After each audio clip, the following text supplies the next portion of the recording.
I'm doing my presentation today on Special Olympics Alpine skiing. I'm kind of sneaking away in the middle of camp to do this presentation, so I'm trying to get it in before bucket drum starts, but I apologize if it gets super loud in here.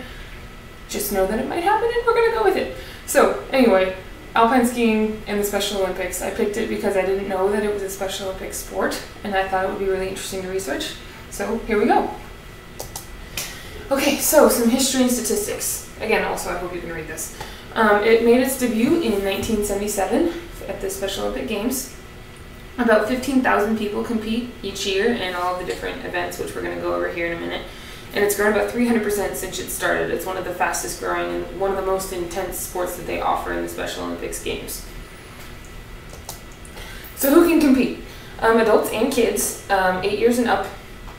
People under the age of 8 years can train for it, but they can't officially compete until they're 8 or older. I thought that was interesting. It seems super young. Those with mental retardation, a cognitive delay, or a developmental delay are automatically eligible to compete in alpine skiing, or those that have functional limitations in adaptive skills and in general learning. So either one of these three things or both of these two in order to qualify for this particular sport. So at the beginner or the novice level, we've got 4 sports, or 4 events that they often do. The 4 are the 10-meter walk event, which is what this is a picture of here. So it can be done with or without poles. They kind of pick. And it's very simple. They just start off on a start line, all of the skis even with the start of the line, and then the starter says go, and they walk 10 meters until they finish. And they finish when their pole has crossed the finish line.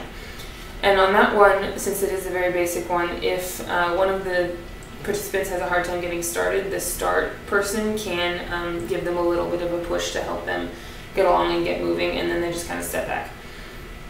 There's also the glide event. So in the glide event, they start on a flat area, and then they glide down a hill, and they finish on a flat area. Fairly simple. Same rules go. If they have a hard time starting, they can get help from the beginning starter. The super glide is the same general concept, except it doesn't have the flat start. It just goes down on a hill. So they control themselves until the start says go, and then they turn, glide down the hill, and they finish on another flat spot. And the same thing goes for starting and finishing rules. They have to start and finish with the front of the skis in front of the starting line or finish line. And then the final one is the giant slalom, which is a beginner, intermediate, and advanced event depending on which grade that you use. They do pretty extensive testing to figure out what level you should be competing at. So the ones that are advanced enough to handle the slalom event, but maybe lack the physical ability to turn a whole lot, their event is almost pretty much straight up and down. They just kind of go a little bit. And then the intermediate ones go bigger, and the advanced ones go even bigger, more like what you see in the normal Olympic Games. Those ones, they do have skis, boots, and poles, and they have a 2-minute rule, which says that if a participant goes off the course or if they fall down, they have 2 minutes to get up and back on the course before they're disqualified. So that negates some of the disqualification problems that this type of an event would usually have. And most of these, they also have a minder that kind of watches them, but same as with track, if your minder helps you, then that automatically disqualifies you. So the minder usually just kind of watches unless something happens. Okay, intermediate and advanced. Like I said, there's 3 levels of the slalom. I hope I'm saying that right. There's the regular, the giant, and the super giant. So regular, giant, super giant, depending on like I said, ability.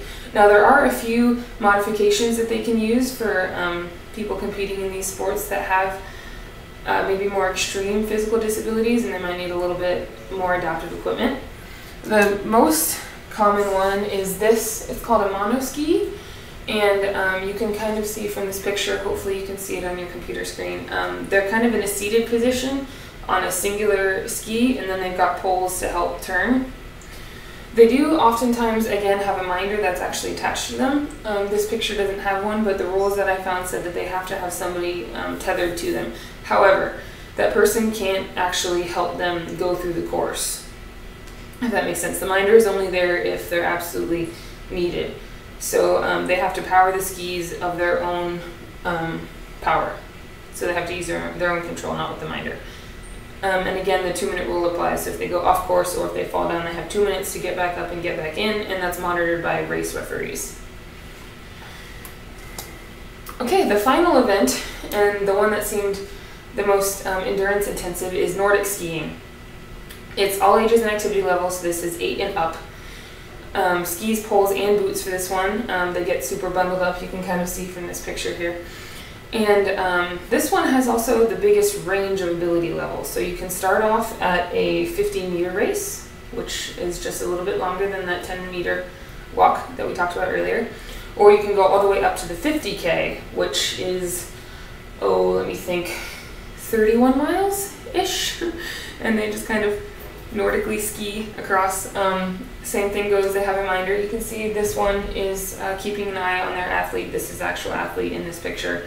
And same thing, the minder is there to make sure that they get through the race okay and that they don't need assistance at any point along the course. And the minder also, helps them out if anything goes wrong. So in conclusion, I thought it was a really interesting sport. There are a lot more modifications than what I showed here. I picked the biggest ones with the monoski, and I chose to spend a little bit more time going in depth about the different events instead of the different modifications, if that makes sense. So these are my references. I only used 2. I picked all of them off of the special events website, so I wanted to make sure that they were legitimate. Obviously, normally at this point I would ask questions, but again, I'm talking to a computer, so instead, I'm just going to say I hope everything is going well in Angelo and that you guys aren't getting slammed as badly with the rain as we are, because we are swimming underwater. So I'll see you guys next time.